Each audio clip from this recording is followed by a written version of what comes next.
3, 2.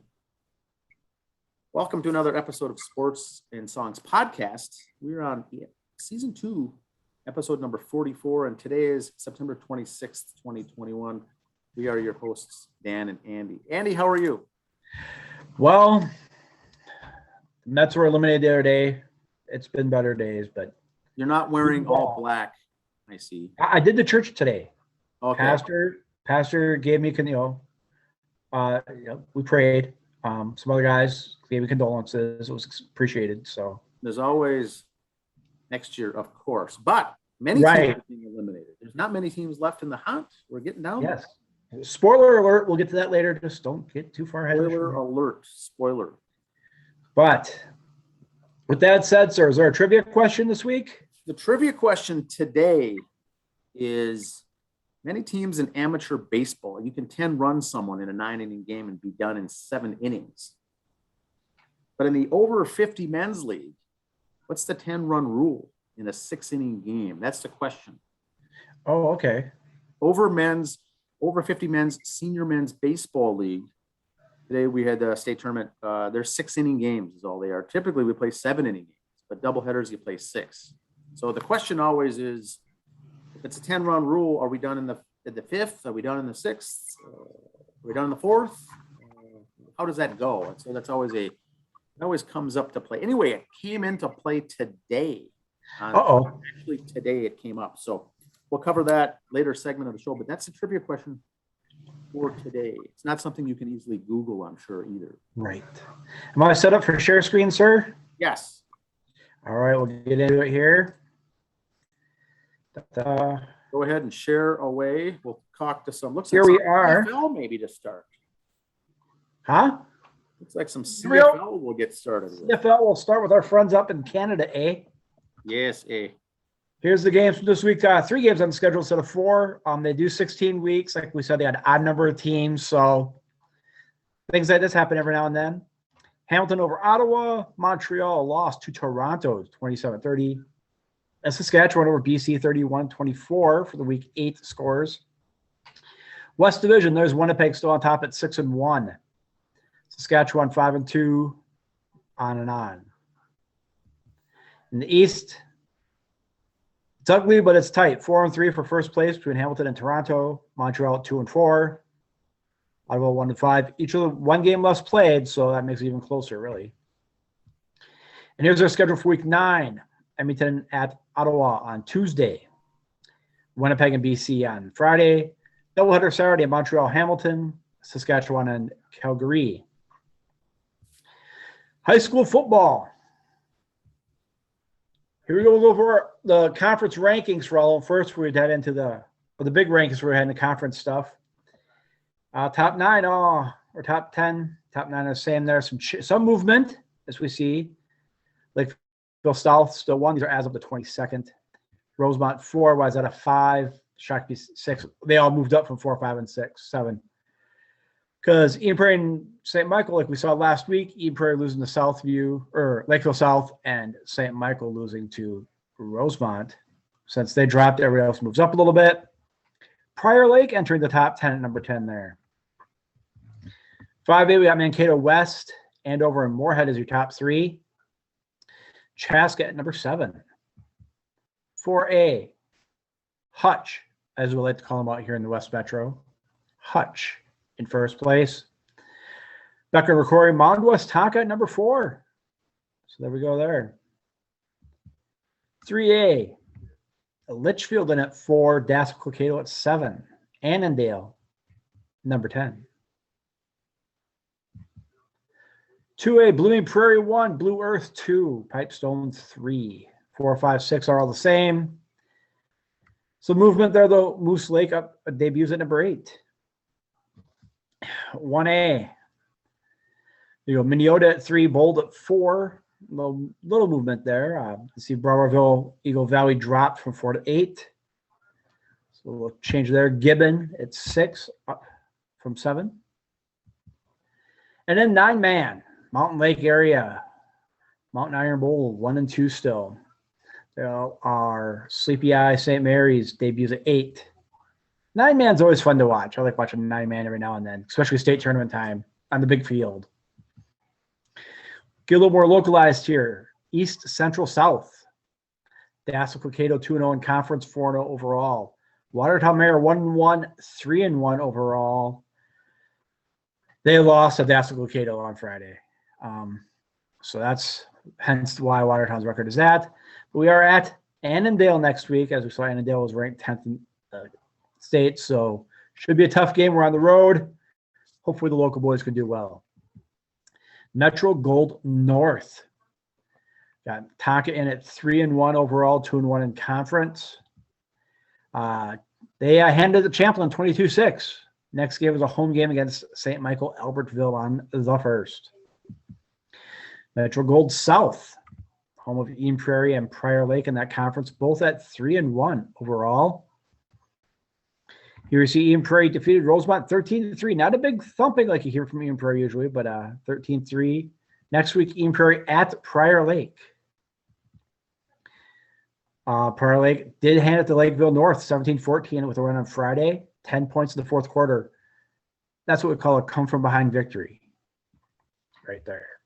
And like I said before, Eden Prairie will be visiting the Lakers Friday, October 1st. Mid-Southeast Red. Lester Prairie 1-0 in conference, 2-2 overall. Mayor Lutheran also 1-0 in conference, 3-1 overall. Mayor Lutheran 36-0 over JWP last weekend, and they will be on the road at Alden next week on Saturday afternoon game for Mayor Lutheran. South Central Red. You got Jordan 2-2 overall. St. Peter and Tri-City 1-0 in conference leading there. Jordan with a heartbreaker to St. Peter 21-22. Jordan will be at home to Waseca next week. Suburban White, Waconia 2-2, holding down the bottom there. Chaska 3-0 in conference, 4-0 overall. Waconia shut out 7-0 by Chaska at home. Next week, Chaska is at Bloomington Jefferson. Gopher football. Homecoming did not go well for the local boys. Embarrassed, if you will. 14-10. At Purdue next Saturday, then at home against Nebraska the week after that on the 16th, or 2 weeks after that on the 16th. Time to be determined. In case we win and Nebraska's win, they might want to make that a big time game on Big Nine TV, or they might bury it on ESPNU again. We don't know. Speaking of said Big Ten, here's the standings. These are as of this morning. Michigan State 2-0, 4-0 overall, as is Michigan and Maryland and Penn State. Look at all undefeated in the East there. Go to the West. Purdue 1-0 in the division, 1-0 in conference, so they got the conference lead. Iowa 4-0 overall though. So if the season was on today, Purdue would be the West champs, but that ain't happening. Gophers are in fourth in that division. 2-2. But we haven't had any division games yet, thank God. Wisconsin dropped to 1-2. Now that the Wisconsin Notre Dame game over the weekend, you can look at the score. It was not that bad. Notre Dame had a couple 3 pick sixes, a couple at the end. So the game was close really to the last half of the fourth quarter when Wisconsin kind of choked, panicked. Purdue got a couple house calls there with some interceptions. So Wisconsin will be fine. They're the Cheddars. They'll be fine. Overall, here's the big standings for all the big schools. Bama still 1. Georgia still 2. Oregon, even though they won, dropped to 6. I've never figured that out. Penn State, yeah, they beat someone good, but still you shouldn't leap, but oh well. They did. Texas A&M drops from 7 to 15.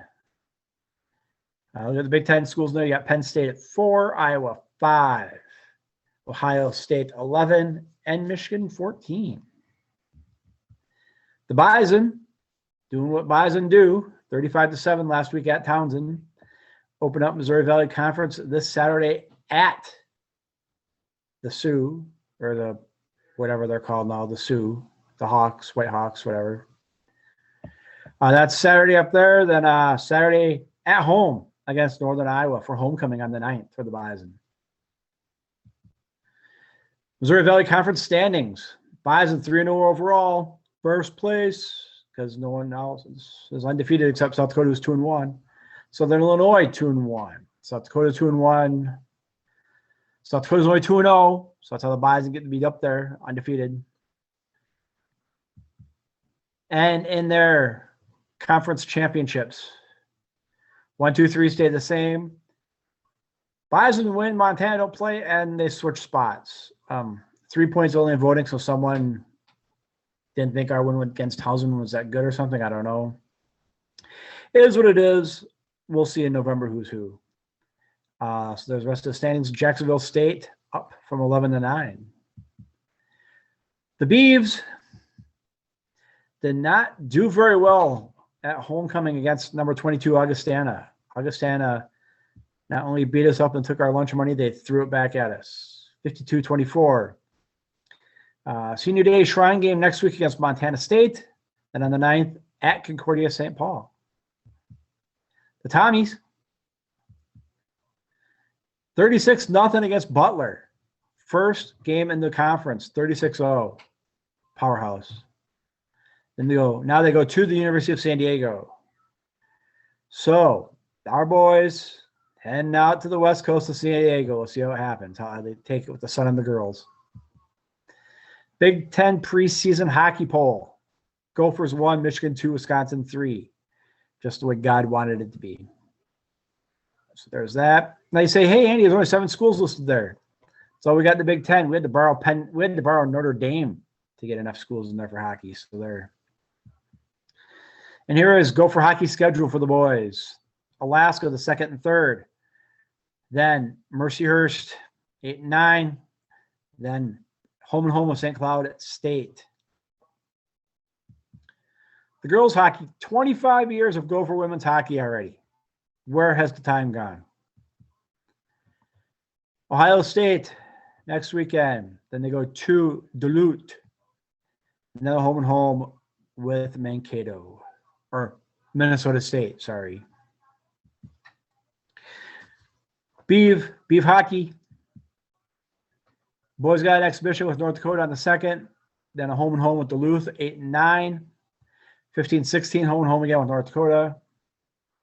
Then they start conference play in the CCHA. The WCHA is no longer, so they have joined the CCHA. They'll be playing Northern Michigan at Northern Michigan those first 2 games. The Gals lost in a 3-on-3 overtime to St. Cloud 2-1 exhibition game. So the season starts at St. Thomas, 1st and 2nd for the Beav Gals, WCHA women. Then they host Ohio State. And here we go. Schedules for those said Tommies. St. Cloud State, like I said, we talked about one game, will be at the XL Energy Center Sunday, October 3rd. But the first game Saturday night will be up at St. Cloud State. Then they start conference play in the CCHA against Northern Michigan, 8th and 9th. The Gals at Ohio State, they lost to 0-6 and 1-4 in those games. And then they will be, like we said, hosting the Beavs. College volleyball, here's top 15. We'll set Texas at 1, and we'll just kind of highlight the Big Ten schools. Wisconsin at 2, Ohio State 3, still there from last week. Purdue tied for 7th, up from 9. Gophers 9th, up from 11. Nebraska down to 12 from number 6. And here's the volleyball. They beat Michigan and Maryland over the weekend. This next coming weekend at number 2, Wisconsin, and at Northwestern. All Elite Wrestling, a little pro wrestling news and info for you here. Here off Dirt Sheet Radio's stats from last week. This is how much time was actually spent of actual quote wrestling on TV per hour. Raw averaged 19 minutes of wrestling. Now, yes, that's going to include commercials, but it wasn't 40 minutes commercials. That's just interviews and blah, blah, blah stuff. NXT only had 17 minutes. NXT UK had 29. SmackDown did 15 minutes of actual wrestling per hour. But AEW shows Dynamite and Rampage did 37 and 36 minutes each, respectively. And these were shows what they called their Grand Slam shows because AEW was broadcasting. They recorded in that from Arthur Ashe Stadium, tennis complex where the U.S. Open's held in New York. Some of the rumor mills going around. Dave Meltzer of Wrestling Observer Radio. The Raw commentary team, this next week, they're going to be in Raleigh, North Carolina. And they've asked them not to refer to it as Raleigh because it doesn't sound like a prestigious enough city to mention. So WWE will sit there and take their money. They won't mention your name because they don't think you're prestigious enough. Also, AEW is about to debut some secondary women's titles soon. We know we've mentioned their trios title coming up. Odds are they're going to have another AEW women's title, maybe like a TV title. What me and the boys have talked about, sources are telling me. January 2nd, Wednesday, January 2nd, AEW Dynamite's going to move from TNT to TBS because of the hockey contracts. So one round of wrestling will be Wednesday on TBS. Rampage will stay Fridays on TNT. What AEW has done with their TV title, they don't call it the TV title, it's been called the TNT Championship. So my guess is if they're switching to another network, that guy will always wrestle on Rampage, which I guess is fine. But for another women's title, they'll probably call it the TBS women's title is going to be my guess or something to that effect for the gals to have a secondary title to help spread out their popularity. Major League Baseball. Some news and notes here. Here's some standings. Now, these were as of this morning. So games played today or being played tonight on Sunday are not affected here, or represented here. And yes, I'm just showing the teams that were still in it. Tampa Bay and the White Sox have both clinched their divisions. The West is still up for grabs. Magic number of 2-1, but still up for grabs. East, Atlanta, it's a game and a half ahead of Philadelphia. Milwaukee's got a playoff berth clenched. St. Louis still had a one-game number, so I put him on there. And San Francisco and San Francisco and the Dodgers have both locked up playoffs and wild card. The Dodgers have the wild card locked up by 13 games there. And only 2 games out of first. They could still get first place. The Padres are done. As you see there, St. Louis has a 15-game winning streak, 16 going into today. I'm just going to kind of sidebar here. If you remember earlier in the month, there was a game between the Cardinals and Reds where they questioned the bat of one of the Reds players. Said it was good. They let it stand, the home run stand. And I said right there then, go back and check the tape. My golly. I said, that's just the Cardinals playing head games being Cardinals. They've won 16 games. They're had 4 losses since then. They're 4-4 right after that, and they rattled off these 16 in a row. The Reds have fallen off the face of the earth. That crushed them. It was just the Cardinals being the Cardinals. The Atlanta schedule, they do have 3 games against Philadelphia, so that's why Philadelphia is not really out of it yet. So those will be big games right there. Those 3 games are at the Atlanta. Wild card standings, like I said, going into tonight, Boston and the Yankees tied for the wild card spot. Toronto, 2 games out. Seattle, 3. Oakland, 4. Now, if we look at the schedule, this is why these guys have a chance and some don't. Boston's been handed the gravy schedules. After tonight, they're at Baltimore and at the Nationals. Yes, they're on the road, but it's at Baltimore and at the Nationals.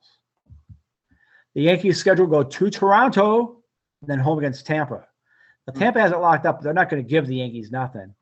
And you're at Toronto, and Toronto's fighting for that seat too. So, hence here's Toronto, the Yankees, and they finish up with 3 at home against Baltimore. So Toronto's really they're driving their own bus here. It's all on them. National League wild card, like I said, the Dodgers have it locked. St. Louis is in there. The Phillies are 5 games out. Cincinnati 6. Magic numbers 3 and 2 on those, but I had to list them anyway. Games played today, I will update you on this because of what's happened. Magic numbers 1 for both of those. Philly lost, Cincinnati won, so did St. Louis. So that's St. Louis has it all but locked up. They'll do it tomorrow. The Mets, as you heard us talking at the beginning of the show, the Mets were eliminated this week. not making excuses. I wanted them to win, don't get me wrong, but they didn't. I'm okay with it. Because there I am, beginning of the year watching the Mets in the first half, all getting excited, and there I am the last half of the season. Thank you, SpongeBob, for filling in for me there. Nice. Mets catcher prospect Francisco Alvarez is having a good season, had a good season in the minors for St. Lucie and Brooklyn. Some decent numbers, 272, 388, 18 doubles, 24 homers, 70 RBIs. So he might be one to watch in spring training. I don't know if he'll make the big club next year, but he will be one to watch, if not trade bait. Speaking of trades, Carlos Carrera said earlier in the year, I'm willing to move to third base, either for the Astros or a different team if it comes to that. So for him at third, Lindor at short, Baez at second, and Alonso at first. Dan, they wouldn't have enough money to pay you and me to play the outfield. There'd be nothing left. Right. So if they do it, they're definitely paying the penalty and getting nobody in the outfield. Not saying there's not good players, but you're not going to get big names. You're going to get guys who are going to bat 210, which is fine. If you got those four horses on the infield, the Reds made a career of it in the 70s with Big Red Machine, but they had decent outfielders too. So I don't know if Carrera will go there. The name's been thrown out. But then again, you got to pay DeGrom. We'll see what the deal is with Syndergaard. Syndergaard's last two rehab starts, 2 innings pitched, 1 hit, 2 Ks. 23 pitches, 17 were strikes. Very good. Thor is doing just fine. Like I discussed with the guys at church today, I said, sign Syndergaard to a 1-year deal. He's coming off Tommy John. I get you being scared of it, of what to sign him for. So you sign him for the 1-year deal. If he's doing lights out and he's the Syndergaard of old, you could always renew the contract in the middle of the year. If he's not, you're out only a 1-year deal. So I'd sign the 1-year deal and go from there. Syndergaard, I think, would have no problem with it because you're playing for a contract. You sign the 1-year deal, you don't sign. If the Mets are doing bad, you're trade bait. Get money from somebody else then. I know Noah loves the city of New York and loves that team and that organization. Not saying he'll take less and be embarrassed to stay there. He's got pride, don't get me wrong, but he'll want to stay. But money talks. Twins put Justin Morneau in their Hall of Fame the other day. Now, this doesn't per se mean they've retired his number. They just had a Hall of Fame. They give him a pretty jacket. They make a plaque for him in the building. He gets to throw at first pitch, and hopefully he could draw in a few more fans. I don't really like this when they retire. We put you in our Hall of Fame. Okay, maybe it should be a guy who's, I'm not saying Justin isn't, but a guy who maybe has a shot of going to the actual Hall of Fame. You put in your team Hall of Fame. So your guys like your Kent Herbecks should be in the Twins Hall of Fame. Does Kent deserve to be in the Major League Baseball Hall of Fame? Some could argue yes. But he's at middle of the rock, so he goes there. Justin Morneau, great career. Batting champion, MVP. Great guy. Don't think he belongs to the Team Hall of Fame. Sorry. That's just me. He didn't play here long enough. I mean, he played here for a long time, don't get me wrong, but I just don't think he deserved it. I think they just throw these out just to get names in, get people in. I know Justin does okay in the commentary. He's gotten better over years. He's got an office job there. He helps out in the minors. He's good for that. He might be a great coach one day. Who knows? Not Hall of Fame. And that's not even my soapbox. Just wait. I got other baseball news. August 18th, Chris Bassett was hospitalized after getting hit with a 100-mile-an-hour line drive to his face. Earlier this week, he returned and threw 3 shutout innings while striking out 4. So here's this guy takes a line drive back at him in his face, dropped him. Comes back in a month and throws 3 shutout innings. Pilar of the Mets took a fastball to the face, came back, got off the field right away. Yeah, I watched football today for a little bit. These guys think they got hurt and have to be helped off the field and come back and play later. LeBron James gets a cramp, has to be carried off the court. This guy took 100 miles an hour back in the face and was back a month later. NASCAR. If you see me look over my shoulder here, I am watching said race tonight. The South Point 400 in Vegas. Here's your 12 guys who are still in it. I'm not going to mention how the race is going right now because I don't have my glasses on and can't see that far away. I'm just watching for wrecks. Kyle Larson, Chase Elliott, and Brad Kozlowski are 4 of the 5 guys I picked to go to the Final Four. The other one was Eric Almarelli. He was eliminated in the first 3 rounds. So I have 3 of the 4 guys left. Kind of like my basketball tournament. After that first weekend, I always have one of my Final Four eliminated. So I wasn't that hurt.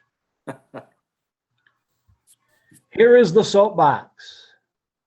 We try not to get into politics here with stuff. So this isn't a politic thing, but it's kind of the way things are run. Major League Baseball teams are worth on average nearly $2 billion. Yet they pay most of their minor leaguers less than $1,500 a year.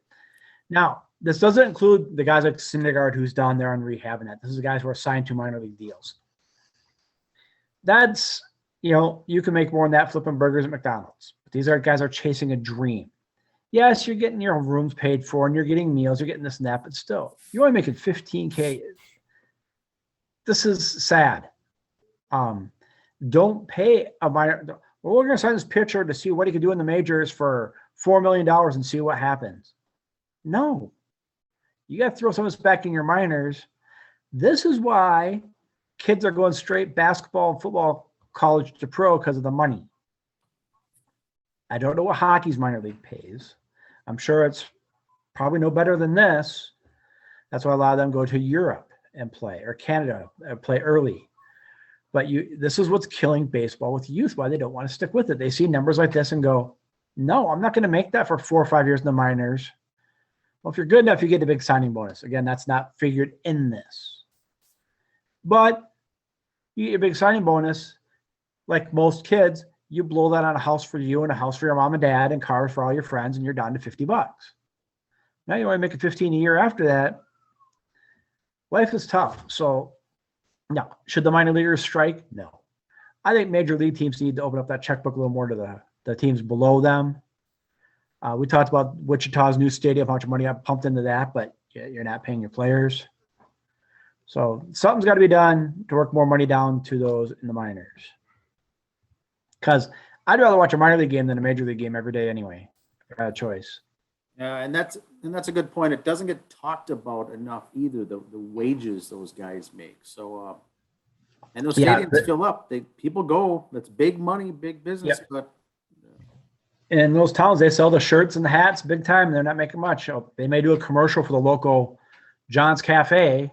And what did John do? Gives them dinner every night. That's what he's getting paid. So now to the songs part of the show.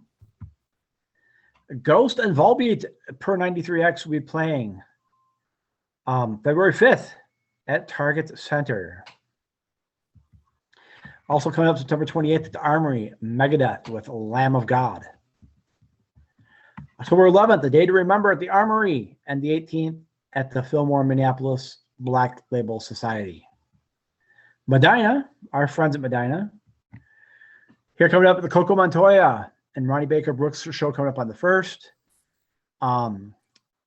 Tony Castro and Marcelo Ball on the 8th, and the 9th, Neil and Martin Zeller's tribute to Neil Diamond on Saturday the 9th. The 15th, the Tubes. No guest for the Tubes, will be just them. The 16th, Elvin Bishop's Big Fun Trio with guest Miss Mara and the Moonshiners. Now remember, if you need tickets, you just check out Mike Damone for concert tickets over at the Ridgemont Mall in the food court. Mike has all your ticket needs. That's awesome. Yep. Except don't ask for Blue Oyster Cult because you had to eat a lot of those last time. Yes. Great t-shirt. Yes. Record albums. Number 2, after 606 weeks on the chart, last week, number 63, Metallica, the Black Album, if you will, back up to number 2. Iron Maiden, after peaking at number 1 last week, has dropped to number 3. Don't tell me metal's dead.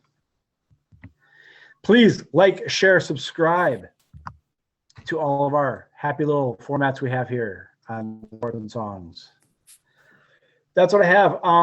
The Kraken did have their first exhibition game today, so the boys are out skating. The Wild are starting theirs. College hockey, like I said, they start up here next weekend. High school hockey is going to be starting up pretty soon. We got tons to talk about coming up in the next few weeks. So lots and lots of things happening. Not too much exciting going on in the NASCAR right there. It is what it is. Did watch a couple things here with the baseball. I was watching, like I said, the Cardinals, 16 in a row. They were 2 games above 500 before this streak started, so they're just power throwing. Now, Andy, you also said midway through the season that the Cardinals were hanging around below 500. And you said several times, don't worry about them. Don't count them out. The Cardinals will be in the hunt when the season ends. And sure enough, they're in it. But boy, to win 15, 16 games is unbelievable. Yep. I didn't think it'd be this big. I thought they'd have a couple of 7 out of 10 winning streaks here and there and get themselves climbed back up. 16 in a row is unheard of. Here's the sad thing. You look at the National League standings right now. The Dodgers have a 13-game lead on that wild card. Them and the Giants are fighting for first place. One of those two is going to be the wild card team. One of those two are going to be in a one-and-done game against somebody. With over 100 wins. Yeah.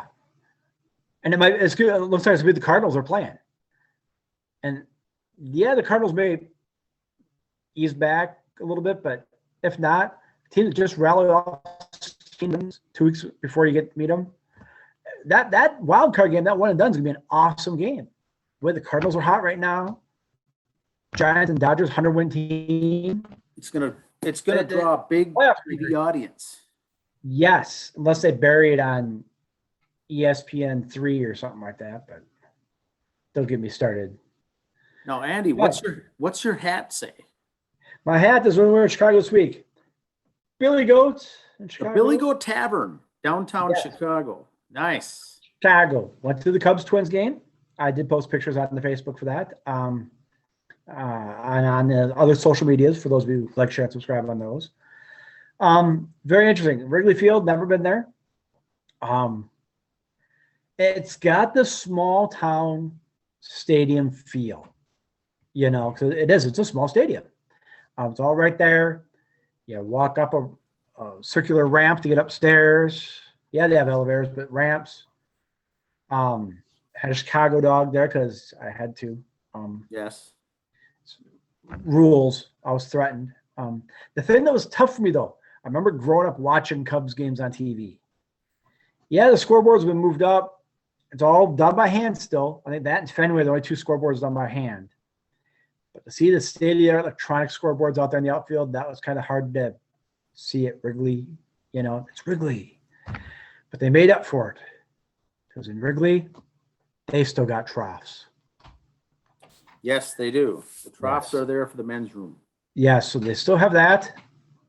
That was good. The tour was good with their Chicago Sports Museum at one of Harry Carey's restaurants there. Have a picture taken with Harry's silhouette. That'll be posted later on. A lot of interesting things there. Like you would see any other hometown team sports things, here's basketballs and had basketballs like Will Purdue's handprint on it and Scottie Pippen's and Jordan's. You can see how your hand fit on that. Shoes for Shaquille O'Neal. He had donated a shoe, and Will Purdue, his stuff there. Frank Thomas batting challenge. Richard Dent football challenge. They did have a ball. They do have the Bartman ball there. Oh, they do. It is there. About a year afterwards, someone did get the ball back from them. A bunch of fans blew it up. So it's just a shredded ball sitting there. I talked to one of the vendors there. When the Cubs got the World Championship a few years ago, they did send Bartman a ring. Yeah, they made amends with him and offered to come back and do whatever. Where curse is done. Sorry for all the bad blood, and I don't think he even accepted to do anything. Yeah, I asked him. I said, "Does anyone know where he is?" He goes, "We think he's in Chicago." I just know last year during the COVID games, when they read the cardboard cutouts, in that spot they had a Bartman. Yeah, I remember seeing that. Yeah, and I kind of wanted to see. I asked him, I said, "Did they color that seat differently? Like that's the Bartman seat?" No. Like hey, here's where Kirby Puckett hit the home run in the Metrodome for Game 6. They had that as a red seat, or yeah, here's where so-and-so hit do home run. something. because most people go to that stadium and they ask right away, where's that Bartman seat? I want to see it, get there early, touch it, sit in it, feel it, whatever. But that's the Bartman seat, and they don't. Yep. And there's not much fall ground there at Wrigley anyway, so it's not like. And it could happen. It's probably happened so much it doesn't matter. So that was a playoff game. After that catch, the Marlins came back was it 3 or 4 unanswered runs to come back to win the game. Now the wheels fell off. So Moises Alou was the outfielder. I remember that part. Yes. I think Moises had words from Mr. Bartman that weren't in English. Now I have a question. Speaking of Chicago, Andy. Yes. Do you know why? I mean, I don't know this. The college football game, the Badgers, Notre Dame was at Soldier Field on Saturday. Yes. Now, why was there a reason for that, or just big money? Yep. It's kind of becoming a rivalry. Like how we have the axe, the Gophers have the axe with certain teams. I think they have something they pass back and forth between the two of them. That's why they use that field. Kind of Notre Dame tries to play a off-site game every year. Yeah, it wasn't even in the same state for either team, but it was central location, and I liked it, but I just didn't know the specifics on how and why it got picked. I think Notre Dame. That was Wisconsin's home game, and they home game for Wisconsin, yes. For Wisconsin, and they got obviously enough money to move it to Illinois, and Notre Dame comes from Indiana, so they meet and play at the big field, which was nice, but I just didn't know the specifics. I know a few years ago we were in Chicago too. The weekend we were there, Notre Dame was playing a game at Soldier Field. So I don't know if they do that on a regular basis. Okay, that maybe our listeners in that region might know. UCLA or USC or something for that game. Might be just Notre Dame trying to get out because Chicago's big. You got Illinois, you got Purdue, you got Indiana, you got Notre Dame, you got a whole bunch of college football teams right there. So that's not the issue. Like you're trying to draw football into that part of the state. I don't know if it's just a publicity thing, a money thing. Notre Dame's so popular they can play wherever they want for a home game. I think the other thing maybe is that the tailgaters from each were able to drive a shorter distance, and everyone come to those games. Right. And it was the featured location on the Saturday morning football. Fox, I think, was the featured pregame show. Yeah, we saw their trucks setting up when we were there touring. Okay. I talked to some Notre Dame faithful there. I told them I was still bitter about the Lou Holtz thing. And did they understand? He goes, yes. The guy goes, yeah, because he was older than me. I said, do you know Sparky? He goes, yeah. He was that genre, so he knew what I was talking about. He goes, hey, all Lou says he'd get you to a bowl game. He never said he'd coach it. Is what he came back with me right away. I'm like, oh, the guy knows his stuff. Touche. I was thinking the generation may have been a gap there, but he knew. No, he was a touch older, so he knew. Okay. He goes, hey, all Lou says he'd get you to a bowl game. He's always said he wanted to coach here, and he got his chance. Okay, touche. Yep. He got me. I said, any word of your boys ever joining the Big Ten? I said, we got you in for hockey. How about Big Ten? He goes, with COVID last year, the way the ACC let us play with them, we kind of owe them that. If we went anywhere, we'd go ACC. Oh, I see. Interesting. So, but now with all those conferences combining for super conferences, who knows? Who really knows? Like I said, Big Ten's got 14 teams. Pac-10 has 8. Or Pac-12 has 8 or some goofy, they're all not matching their numbers anymore. The ACC, I think, will still be okay. Big Ten will be okay. The SEC and the Southeast will combine, and South will combine. With Texas and Oklahoma moving to the SEC in a couple of years. Okay. I think they'll combine with the Big Ten or the Pac-12 then. So the Pac-12, Big Ten. Like I said, it'll be probably corporate sponsors by then. It'll be the Toyota Conference, the Microsoft Conference, the Hyundai. Yes. The Tostitos Conference. The General Mills Conference. So that's where that's heading out, I think, for college football, which is fine. Which is sad. These college football players are making more than minor league baseball players. That's a good point. But that's that. As I said, Chicago was a good time. Great place to visit. Wouldn't want to live there. Cubs fans, White Sox fans, you don't say the S word in Wrigley Field. You don't say Sox in Wrigley Field. And I asked some Cubs fans because the beautiful bride was asking, what's the difference between a Cubs fan and a White Sox fan? So I asked a Cubs fan to clarify this for me. She says, Cubs fans are always Cubs fans. White Sox fans are only fans when they're winning. I said, oh, they're like Timberwolf fans. Nice. Which, now if I heard the radio reports in Chicago right, did Alex Rodriguez buy the Wolves? Is that official now? Is that going through? Or Last I heard, he was part of the group that was buying them, but I don't know. But he was part of it. We overheard it as we were walking in the mall. I was in a sports goods store. And they, hey, breaking news, Alex Rodriguez just bought the Timberwolves. I don't know if that's finalized or done, but he's a very minor player, I think, in that. But he's part of that group, that investor group to buy. He's the face of it. He's in now. Got rid of her. It sounds like. But kind of, okay, look at the Brooklyn Nets. There were the New Jersey Nets, laughing stock. No one wanted anything to do with them. They go to Brooklyn, and some rapper is part owner now. So here's a famous name. These guys, all these celebrities know each other. Oh, we'll go play for my buddy over here, which a few did, or they wanted to play there because he's going to dump money into it. Hopefully, A-Rod's name draws people here. Ben Simmons from Philadelphia is thinking of coming here in a trade that his name keeps coming up. Maybe we can get a decent coach here, just because name recognition. A-Rod will be there, and you could say you played for A-Rod, whatever. Hopefully, he makes us at least playoff contendable all the time. Well, are we going to stay here, though? That I don't know. I know some teams have left and left the female team behind. So if we left, would the Lynx go too? Yeah, that have to be agreed upon because they are a package deal right now. Because the Sonics left and went to Oklahoma City, but the Seattle Storm are still up there. Okay. So the Lynx could stay. Sadly, the Lynx probably draw more than Timberwolves. Lynx are in the playoffs, so they've won championships. They very well could stay. They may not get Target Center to play at. They might go to Ritter. Who cares? Fans are fans. Money's money. You know. Speaking of Target Center, coming up November 13th, I think it is, AEW Rampage will be at Target Center. That was just released. So, wrestling fans. Really? If you want to spend $90 to sit in the front row, go ahead.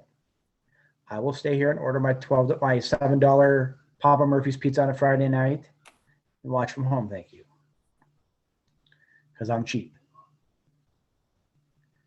Unless our intern says there's money in the coffers for me to buy a ticket on the company dime. Check with the interns here, yes.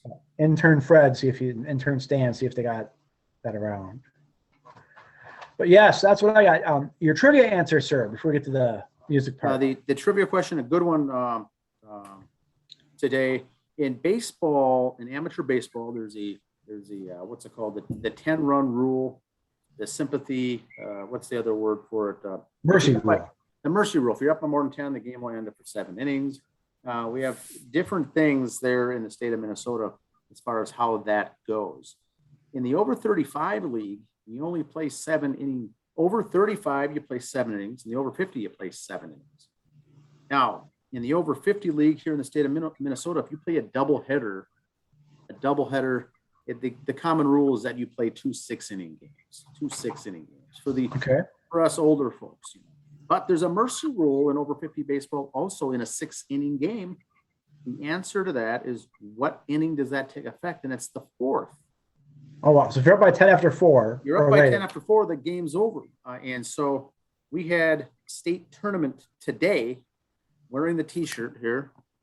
Woohoo, there is. Minnesota men's state tournament this weekend, Saturday and Sunday. 4 of the classes played Saturday. The other 4 played Sunday. I'm a part of the St. Patrick Emeralds team, and we had the doubleheader today. We won 13-3 in 4 innings. Playing the championship game, beat Loretto 13-3 again in 4 innings. We played a total of 8 innings today is all we did. Scored 26 runs. Scored 26 runs, came home with the trophy, won the Class 6A title, and played 8 innings. And so the game goes quick. Now, it's interesting because if you have a big run, the opposing team does not have many innings to chip away at that. Right. They're up against the wall. So in our last game today, we were the home team, and we were up 10-3 in the 4th. we came to bat in the bottom of the fifth. And so once you get a couple guys on base, then you got to start thinking, well, there's your winning run right there. And so we had a couple in, a couple scored. Next thing you know, 2 on, RBI double, both come in. It's 13-3, game over. Now, the opposing team to somewhat is thinking, is it 4 innings? Are we done? People walking up the field shaking hands? I guess so. It's not that well known of a rule, but boy, when you're up, you can put the nail in the coffin. But when you're down, you have less chance to really chip away. You can't afford to give up a big run inning because, we put up an 8-spot inning in one of those games, and it's almost over right then. Right. But yeah, you go 4 innings, that's it. The game's over. And so, well, and also if you're up by 8, you want to keep going because you want to stop after 4 innings, especially if you know that's when the mercy rule comes in, because in our dugout, even today, you're up by 8, and it's like, should we hold off stealing bases, taking the extra base, advancing on a pass ball, stealing? And typically that's kind of at the 6-run rule. You kind of throttle back on some of that. Well, state tournament, we did that a little bit, but the runs and hits keep coming. You pilot it on, not really wanting to, but there's a couple errors in the field. Next thing you know, you got 4 or 5 runs that inning, and the game's almost over. So we did. And you don't want to embarrass the other team either. If you hit a ball and it rolls to the wall, you don't want to stop it first. True. And by this time at the second game, the opposing team at this point sometimes is for the most part maybe looking to get out of there at that point anyway. It's embarrassing. It's a 10-run blowout. It's 4 innings. It's like, okay, we're good. We don't have the pitching to go 2 long games like this. But boy, it makes it fast. It makes it fast when you can win and put up numbers like that. So we hit the ball well. That is it. So that's the trivia question today. 4 innings when it comes to the over 50 men's league. Now, what song were you listening to as you were celebrating on your 8-track player in the car? The drive home from the game was held in Newmarket at the Fish Bowl, by the way. Newmarket's Fish Bowl. Driving home, I listened to a little Motley Crue. The album of the week is Shout at the Devil. Shout at the Devil, Motley Crue. This was released 38 years ago today. Wow. Today. Happy birthday. Today's the anniversary for Shout at the Devil. I'm going to get into it here. Let me share my screen, and I'll pull this up. There we go. Can everyone see it? Shout at the Devil. Not yet. Is it there now? Not yet. There it is. Shout at the Devil is the second studio album by American heavy metal band Motley Crue. Can you see it there? Yep. It was blinking on my side a couple times. I got it. I'm solid. You're following. Okay. Released on September 26, 1983. It was the band's breakthrough album, establishing Motley Crue as one of the top-selling heavy metal acts of the 80s. In particular, the songs Too Young to Fall in Love and Looks That Kill were moderate hits for the band. All right. Are you there? Yep. Oh, I heard Roxy. Nice. So it was a breakthrough success, and it sold 200,000 copies in the first 2 weeks. But the album's title and the band's use of a pentagram caused a great deal of controversy in 1983, as Christian and conservative groups claimed the band was encouraging listeners to worship Satan. Now, the pentagram was something that Nikki Sixx brought with him over from his previous band called Sister. He said, I'm going to bring this over. We never used it in my old band. Let's bring some of this stuff over in the new band.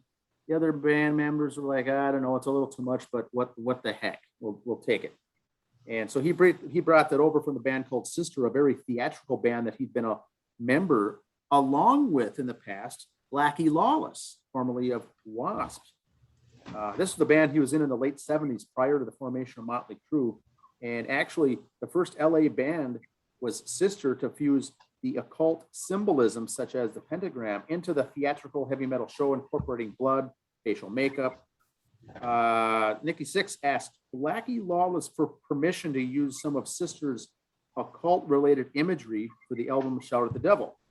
At that point, Blackie Lawless was intent on moving in a different direction, and he says, quote, take whatever you want. Because at that point, he realized with an image like that, you are going to end up painting yourself in a corner that you can't get out of.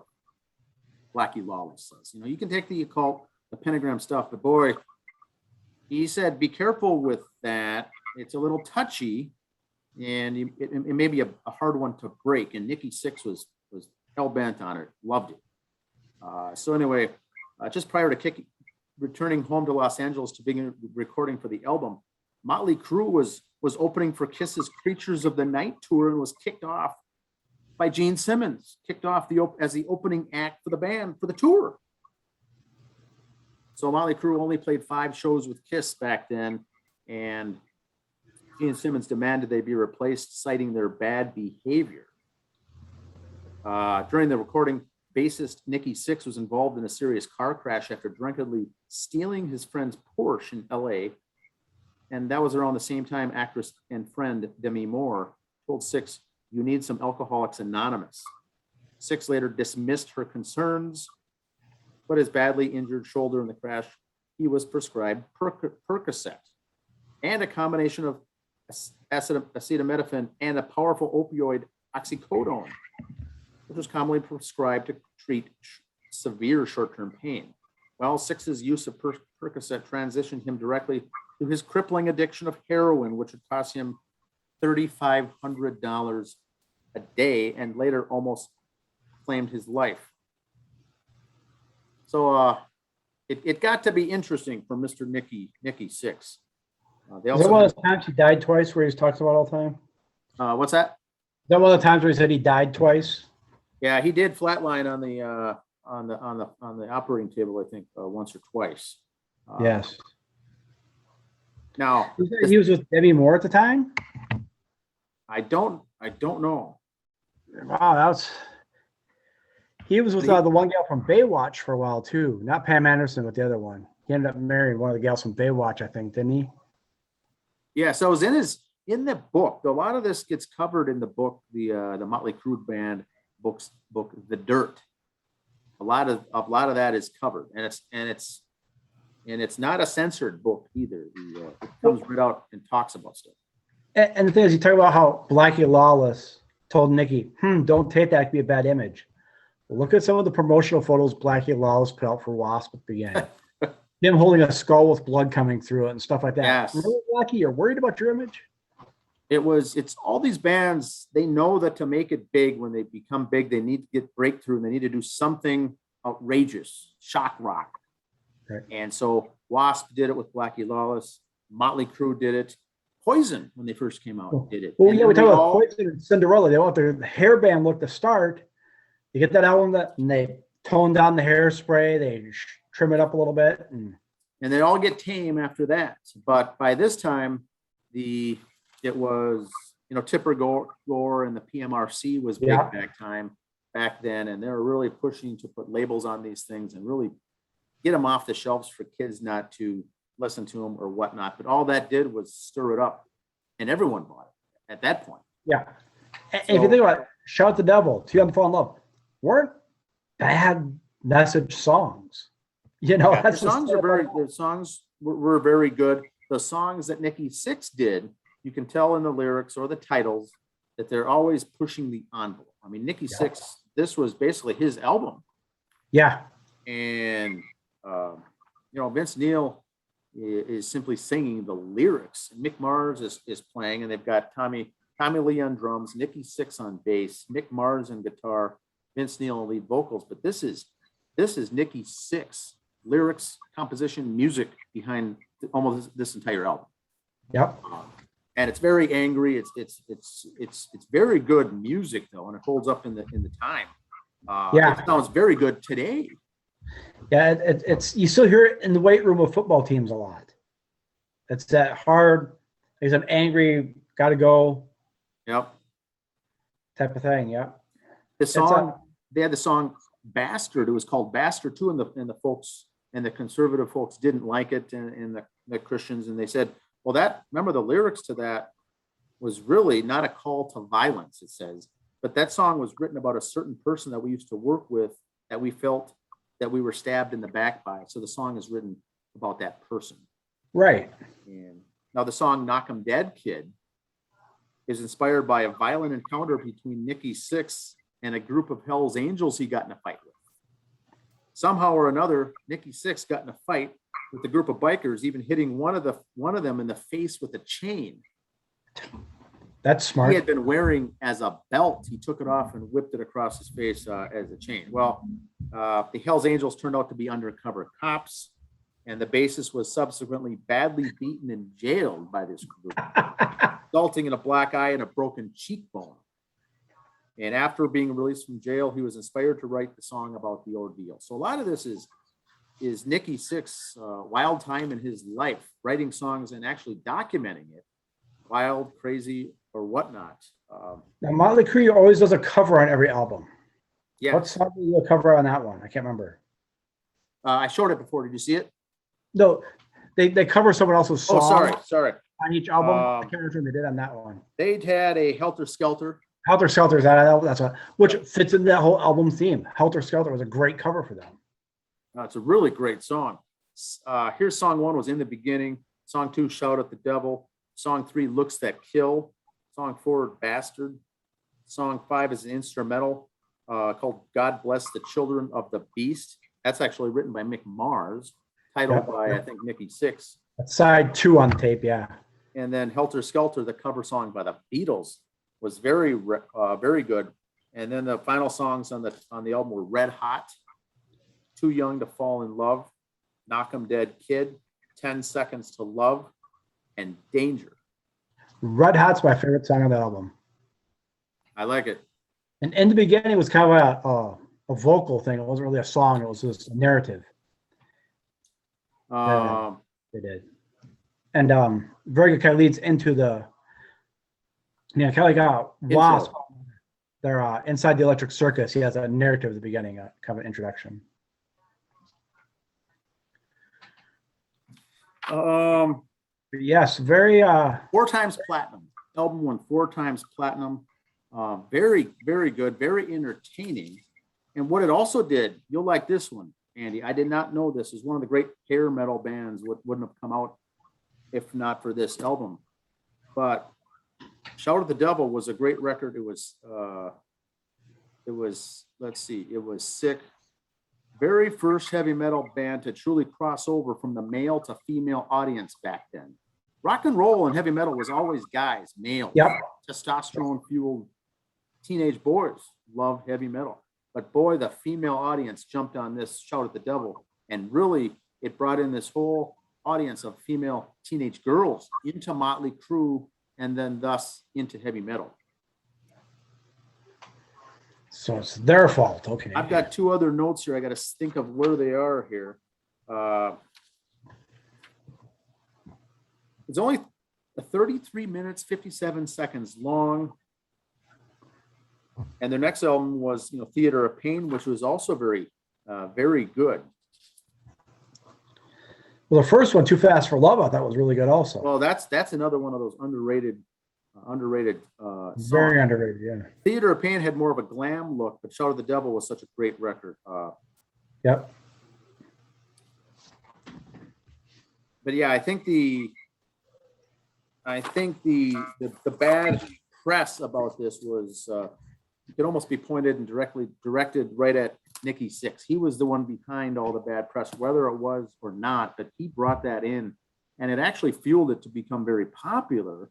Got a lot of people pissed at the band, didn't like them, but also brought in millions of fans at the same time. The bad press was good press. At the same time. So one could argue that he himself brought this up. Motley Crue went on to sell millions of records, but boy, this was released 38 years ago today. Still sounds fresh. Still sounds heavy with some great guitar licks. Vince Neil's voice, unbelievable still. Yep. It was right around the Girls album where he started losing his voice. Yeah. In my opinion. I mean, that got to be very commercialized. Yes. More mainstream, but yeah. That was hard for them to hit some of those high notes they did in the earlier albums. I mean, because you listen to Too Fast for Love and you listen to Girls, it doesn't sound like the same singer. Yeah, very, very different. But yes, this was good. Vince Neil had some rockin' vocals back in the day. This was unbelievable stuff. Very good. Yes. I recommend it. If you haven't listened to it, throw it in the Sony Walkman. It's some good stuff for all those Great. heavy metal heads. It's already enough said. You already have this in your collection. Yeah. Mick Mars does great guitar work on it, I think. Very good. And I read the comments going through on some of these reviews as well. Mick Mars, excellent guitar work. Maybe his best on this album. Yep. All right, that's all I've got here for episode 44. Anything more for sports, Andy? No. Music, concerts? Just the concerts coming up. Like I said, AEW's got matches coming up. Go to Target Center to get tickets for that. Target Center for 93x.com has a lot of tickets or concert information. You also check with Mike down at the mall. He'll hook you up with concert tickets there. Medina, our friends at Medina have some shows coming up. Nothing too much exciting there. Baseball playoff heavy. By next week, probably more playoff prediction than anything else. We'll get into more high school stuff after that. And I'll try to do my midweek show this week on baseball. I'll cover this. I'll do a recap on the over 50 state tournament, the recap on the minor league playoffs, the recap on the AAA minor league postseason, the final stretch they call it, and also you'll have the Major League Baseball. We'll have things fine-tuned down as we're wrapping up the season. Page 2 this week will be my review of the Chicago Sports Museum when we were down there. That'll be good. So I put my hand inside William the Refrigerator Perry's Super Bowl ring. Big boy. That big around, my little finger in there, just unreal. Some of that stuff's pretty. You've seen the pictures before, but actually then go see it and touch it and look at it, it was kind of different. It was fun. Cost almost nothing to get in. Well worth the price of admission because you get to eat at Harry Carey's afterwards, one of his restaurants there. God bless Harry Carey. A lot of pictures of famous people. It'd been nice to kind of see those. But that's for page 2 this week. Next week will probably be another Sunday episode. I got to work Saturday, so be another Sunday episode next week. So it'll be a little later in the weekend. Be patient. But if you like, share, and subscribe, you'd know that. That's all I've got for this week here as well. Have a good week, everyone. All right. Next time. All right. See you, everyone. Bye-bye.